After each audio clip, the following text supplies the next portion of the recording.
Welcome back, everybody. It's the Illegitimate Game, Brother Derek. This is part 3 of the series. I hope you enjoyed part 1 and part 2. Please like, subscribe, and share. If you're being blessed, leave a comment. Got any ideas, let me know. Because Jesus is everything, so we could talk about anything. But this is part 3 of the series, and this one is I Didn't Want It. And for those who did follow part 1 and part 2, we're talking about the concept of I didn't know it was love. Many times I mistook God's impressions, God's voice, and God's will for the enemy because I didn't know that was love. I just saw pain, bondage, fear, condemnation, and there were times I really thought God hated me and everything was a punishment. But what God was really doing was trying to save me and make me better. And I resisted it. So this is part 3. I didn't want it. And just to be honest, there were times I just didn't want it. There were times I heard God's voice crystal clear, and I knew it was Jesus. But at that moment, I didn't want it because I was chasing another idol. I was chasing pleasure. I was chasing my own will. And if some of you are honest, adults, men, women, children, everybody, there are times you heard God say no, and you said yes. There are times you heard God say yes, and you said no. There are times God told you to turn right, and you turned left. There's times God told you to go, and you stopped. There's time God told you to stop and you went. Because we just didn't want it. We just didn't want to do what he said. And there's always a price for that. There's a consequence for that. So we look at the condition of our lives, we can see the punishments and the judgments. We could see how not listening to God made our lives harder. But then in our own pride and rebellion, we still want to say the devil this, the devil that. No, some of these consequences is just your own sin. It's not always some devil tormenting us. Sometimes it's just your own rebellion and the consequences from your own rebellion. So this is part 3. I didn't want it. And when I have my prayer time, I just have to remember, ask God for forgiveness and repent. God, I'm sorry, I was wrong. So, let's talk about why. Why didn't I want it? Why don't you want to do what God told you to do? One of them is idols. That's the main one. Idol is that thing that you put maybe not above God, but it's just as important as God. So instead of doing the right thing, you do what you want to do because of your idol. Times when God tells you to pray and you stay on your phone for an extra hour, your phone becomes an idol. The time God tells you to give that money to love somebody and show love, but you keep it because you love your money and you love yourself. When God tells you to be good to people who hurt you and you choose to be evil to them, because your idol is your pride. Your idol is your image. That's what the whole narcissist thing came from. If you study Greek mythology, who was the narcissist? Who was it? The narcissists were the people who worshiped their image in the pool. And they loved the way they looked in the pool. They loved their reflection in the water. A narcissist is a person who loves their image more than the real thing. My image is so much. I have to maintain my image. But on the inside, you might be unhappy. On the inside, you could be miserable, but you have to maintain this image in public. You have to maintain this image around other people. So you become what? Domineering, rebellious, prideful, secretive. You become a manipulator and a liar because you have to protect that image. That's what the narcissist really is from the beginning. It's people who worship their image more than their real self, because your real self could be a mess. A matter of fact, a perfect example of a narcissist is a person whose car costs more than their house. They want this image everywhere they go. But in reality, if you're really wise with money, if you're really a winner, you know where to invest that money. If you have an $80,000 car and you live in a shack sleeping on the floor, you're a narcissist because you want your image to sell, but your real life is out of order. People who wear a lot of jewelry, but they bought it all with credit cards. And now you're in credit card debt borrowing money. I had a friend like that I grew up with. He wore all the expensive clothes, but everywhere we went, he was spending my money because he ain't had no money. I remember one time he tried to clown me in front of these girls because his clothes cost more than mine, but the money in his pocket, I just gave him. So that's when I began to wake up. This dude ain't my friend. But I didn't embarrass him. I ain't had to. I still had my fun. I learned how to laugh and, we rolled the punches. But it wasn't long. I had to cut that person off. Because people like that are just going to continue to be out of order as long as you enable them. And that's something else you're going to learn when you walk with God, how and when to cut people off. because that was kind of grimy. But anyway, we don't serve God because of idols. Your idol could be sports, it could be sex, it could be drugs, it could be alcohol. Your idol could be another person. Like, you could have a girlfriend who turns you away from God. You could have a boyfriend who turns you away from God. You're trying to quit drinking and they want you to keep going and you do it. When you put people ahead of God, that's an idol. When you put your money, your job, your career, anything you put ahead of God is an idol. How do you spend your time? How do you spend your money? That'll let you know who your idols are. You know, another thing that makes me not want to serve God, or makes you not want to serve God, is the God you created works for you. So instead of listening to the real God, you created your own God. And every time you feel good, you thank God. But then you surround yourself with people who agree with you and this fake God you created. So you can't even go to a real church and read the Bible and pray, because you just created this other thing.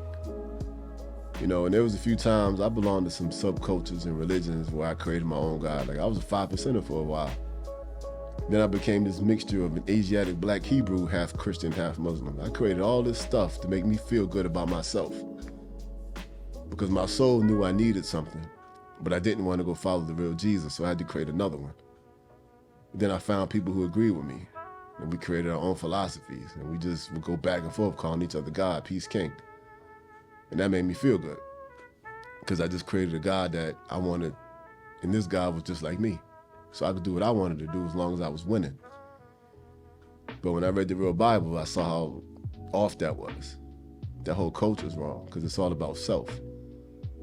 And then when I look back on those times, even the men I was building with at that time, we were all selfish. All of us. So we had to create a God to serve us, because we were serving ourselves. You know, another reason we don't want the real Jesus, and we mistake his love for pain and judgment, is lust. I don't want to serve God because I'm driven by my lust. And we lust after power, we lust our greed. Like men, we lust after women. There were so many times I spent nights and just chasing women, just trying to make myself happy, when I should have been at home praying, when I could have been committed to one woman. Just chasing my lust. Like, I remember I was supposed to go to college, and I had a few times to go to college and a few chances, but I was so busy partying, I missed out on every opportunity to go to college. Just driven by lust instead of getting my education first. You know, the pursuit of pleasure made me not want to serve God. And the problem with the pursuit of pleasure is that it actually leaves you more empty. You think you're getting higher, but you're really becoming more empty.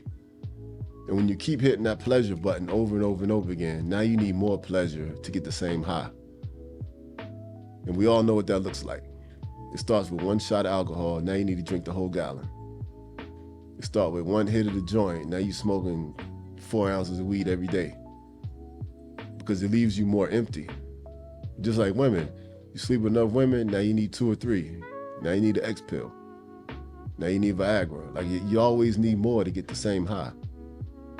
So the pursuit of pleasure actually leaves you more empty. You find more joy living with boundaries. You find more joy being tamed. You'll find more joy being committed to one person, actually, because when your souls are knit, that's joy. That's ecstasy, with no drugs and no alcohol. When you find that one person, you know, God gave us marriage for that reason. That is the ultimate high, when your soul's knit with somebody else. That's the other Trinity, one man, one woman, and God. When you can find that, you'll be happy forever. You know, the other thing that caused me to not want to serve God is the fear of missing out. Especially when I was young. And, you know, I was in the neighborhood, a lot of guys was making money selling drugs, driving nice cars. A couple of my friends were rapping. So it's like I can go play this religious game with God, or I could just run the streets with them. And I was always thinking I'm missing something. You know, it was always that fear of missing out. That fear of missing out would always keep you looking back and looking left and looking right instead of going forward with God. It's that fear of missing out. You know, we tell that story about Lot's wife. God set the city on fire. Lot's wife, she ran out the city, but her heart was still there. And the Bible says she turned around and looked back. And when she turned around, judgment came. She was turned into a pillar of salt, because she wanted to go back to Sodom. Even though it was killing her, she wanted to go back. And many of us make that same choice and that same mistake today. Like, I've done it. There's things God took out of my life, and I just kept looking back. and over again, God had to remind me, don't do it. So, just like I said in the part 2, when I was 28, when I really submitted to God, I woke up. That's when I realized I don't need to look back anymore. Everything I need is in God. But not knowing what true love was, I didn't understand what God was really doing in my life either. Because true love it comes with a risk, because you're giving and you're serving, but you may not get anything in return. And that's a tough, true definition of love. A lot of what we call love is really bargaining. It's really business. I give you a little bit, you give me a little bit. No, the true definition of love is I'm giving 100, even though you may not return it at all. Love is a risk. If there's no risk, it's not love. If we're both giving back and forth, that's a business. The other difference is the covenant of marriage. Like I said, one man, one woman, one God, that's different. That's a covenant of marriage, you're covered.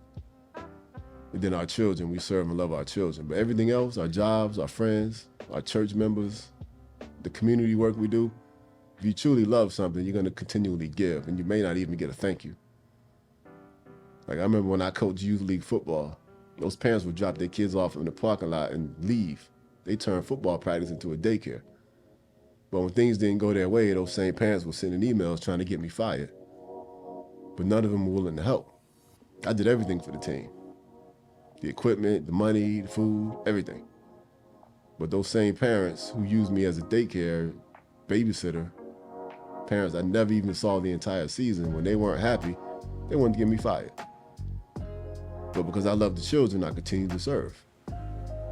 Because that's what love does. You're constantly giving. You may not get anything in return. And I learned that kind of love when I realized who God was in my life. Because God always gave me mercy and grace and love, even when I didn't deserve it. So when you understand God, you're in a relationship with God, you can treat people better. But when I was young, before I was born again, I didn't know what real love was. It was all about me. And that's where the fantasy world comes from. And that's why we choose this fantasy world.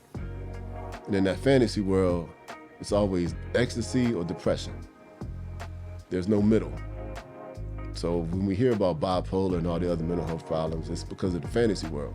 And in that fantasy world, remember, it's either ecstasy or depression. For those of you who be on Facebook and Instagram, you can see it in the pictures. Almost everything these people post, it's either a super fly outfit, perfect hair, perfect makeup, perfect drip, perfect outfit, at a restaurant, eating $100 steak and shrimp lobster plate. They taking pictures of the perfect food. Everybody's beautiful.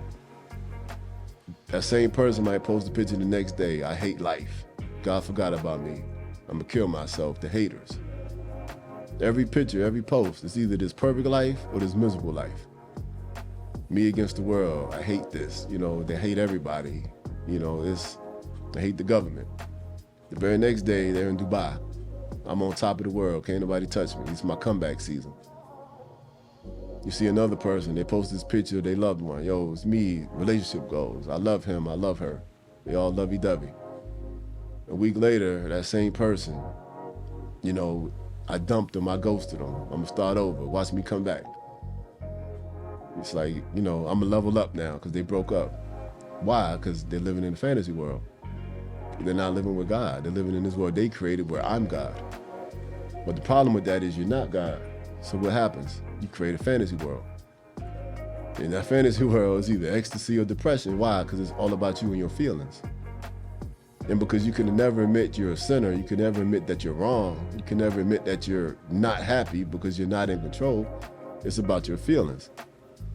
So now your depression is an idol and your happiness is an idol. So you're either extreme ecstasy or extreme depression. There's never a middle. Because you have no control because you're not God, but you want to be. I did another video about the amusement park. It was similar to this, but that's where it goes. And we see this on social media all the time. People are super happy, super fly. Look at my new car. Then the next one, I'm coming back. You see them in the gym talking about, I'm coming back. Yeah, that person broke up with me. They left me. They cheated. I hate them. Devil, God judge them. But I'm coming back. Then you see all these posts. Now they're worshiping their pain and their grief. Now they're getting 1,000 likes about their pain and their grief. And those likes are coming from other people who are living in their own fantasy world. You're sharing their grief because they're miserable too. So now we're idolizing grief and idolizing pain. But if you look at a real Christian's page, it's always Bible scriptures. I'm living in God's hand. And God's going to move me up or down because I'm still balanced and taken care of. It's not a fantasy world. Because God is going to shape you and mold you according to his perfect will because he knows who you are and who you should be. But you have to want God to be in control. As long as you're in control, it's always one or the other. Extreme depression or extreme ecstasy. Because it's all about you and your feelings. And now your feelings are the idols. And you're finding pleasure in grief. And then you find pleasure in pleasure, if you can find it. But when you're constantly hitting that pleasure meter, nothing makes you happy after a while. And I can admit this now. I'm 44. I ain't 21 no more, but I can admit it now. When I was in my early 20s and I was dating multiple women every week, there were times I didn't even like it. You know, I couldn't admit that then, because if you say I don't like girls at 21, it means something else. But I had so much fun, it became boring. So I literally started chasing women I knew I couldn't get, because now the chase was actually more important than the victory. I'm trying to use good language. But chasing the woman became the high, because I couldn't have sex with anybody. My phone was full. So I had to literally go after women I knew I was going to get rejected by. So I had to increase the high by increasing the chase, by increasing the value of the woman. So I was going after women that were out of my league because that was the only way I could have fun. Because when you're constantly hitting that pleasure meter, it don't make you happy no more. You got to raise the stakes somewhere. So I just started going after women that were out of my league. And sometimes I got them, sometimes I didn't. But that was all part of the fun.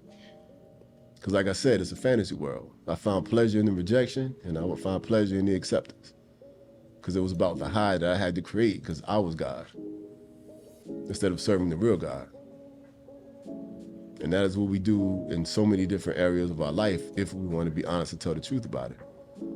You don't want to submit to God and his love because you want to be God. So now our feelings become God. And you worship your pain, you worship our grief. That's why mental health is the new thing. Because the answer to that is God.